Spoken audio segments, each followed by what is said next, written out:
So I've been posting a lot on how amazed I am about Casey sleeping in her own crib. She goes down about 9:30, well, between 9 and 10 o'clock at night, and she doesn't wake up until about 8 in the morning, sometimes 9:30 in the morning. So she's getting between 10 to 12 hours of sleep most of the time.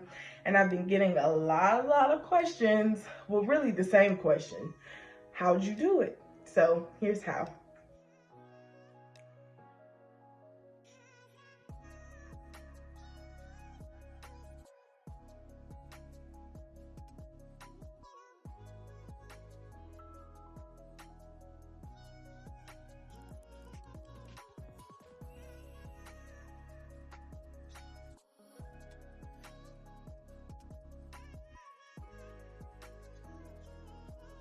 So first, and as always, I'm gonna give the disclaimer that what I'm about to say worked for me may not work for you, because your child is your child, my child is my child, and at the end of the day, they're all different. Their brains are wired different, their bodies feel different.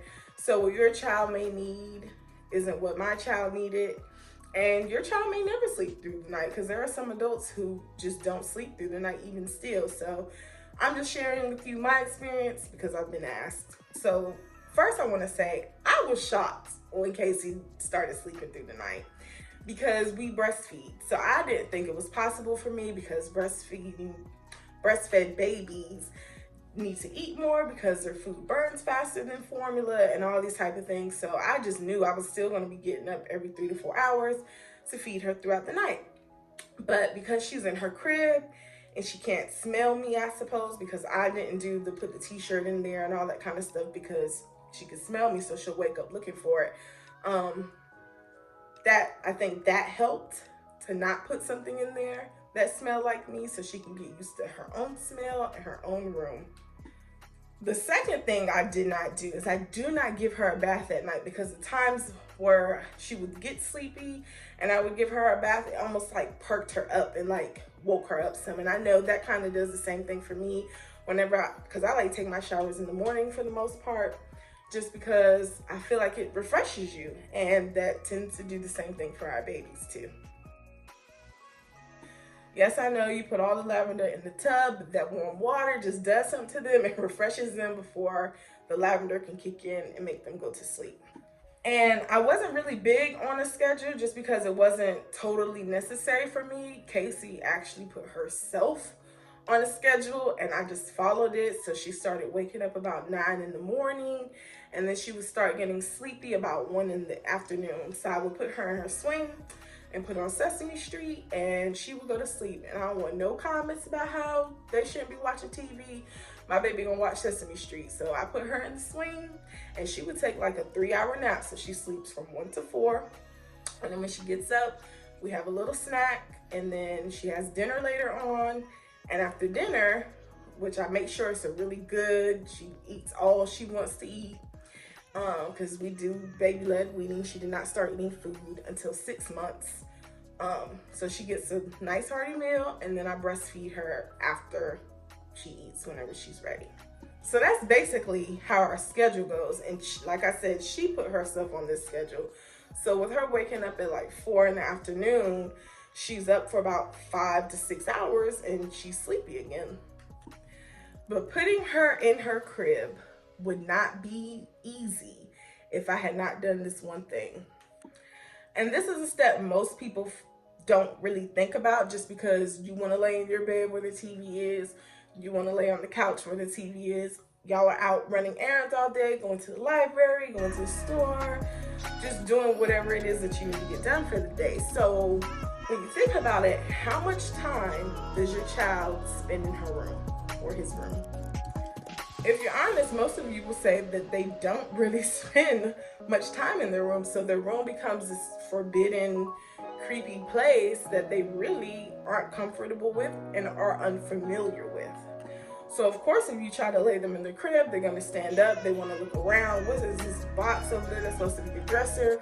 What is that door over there with all those clothes hanging up? What is this wall? What are these pictures or whatever? So at 6 months, when I knew I was gonna get ready to put Casey in her crib soon, I started just going in her room, and we would play with her gym, we would play with her toys. When I had to put away her laundry, I would sit her in the crib and let her play with toys so she can get used to the crib. She knew what it looked like, she knew what her bed smelled like, she knew what her sheets looked like, and all those type of things so that she would be comfortable. The rabbit and the unicorn that I have for her that she plays with often would go in the crib with her at night, because those were things that she was familiar with throughout the day. So the very first time we put her in her crib, she cried for maybe about 10 minutes and then she went to sleep. And I am not a fan of crying out, but my definition of crying out is I'm not letting my baby cry for 30 minutes or longer, because again, I believe in letting children learn to express themselves and learn how to soothe within themselves with certain things. So if it was even me during the day around the house having to get stuff done and she wants me right when she wants me, she doesn't need anything, sometimes I would have to let her cry because I have to go to the bathroom and you're not coming with me, because we're not going to start that habit of you being in the bathroom with me. If I'm cooking, I can't let my food burn because it's also your food too. Just different things. And I was home alone. Her dad wouldn't be home because he'd be at work, so she had to get used to crying a little bit, because crying is not bad. Long time periods of crying can be bad, but 30 minutes for me was not bad. But then she lay down and she went to sleep peacefully. 30 minutes the first time. The next night it was about 15 minutes. And then after that, she just would like whimper a little bit while we were leaving. And then she would barely, she would just lay down. Now we put her in her crib, she doesn't even cry at this point. She's been in her crib for 3 weeks. So essentially that's all I did. I got her used to her room. I stopped giving her a bath at night. I made sure that she ate plenty of food throughout the day so she wouldn't be hungry. She's getting those calories, and I still nursed her. And I did not put anything that smelled like me into the crib with her.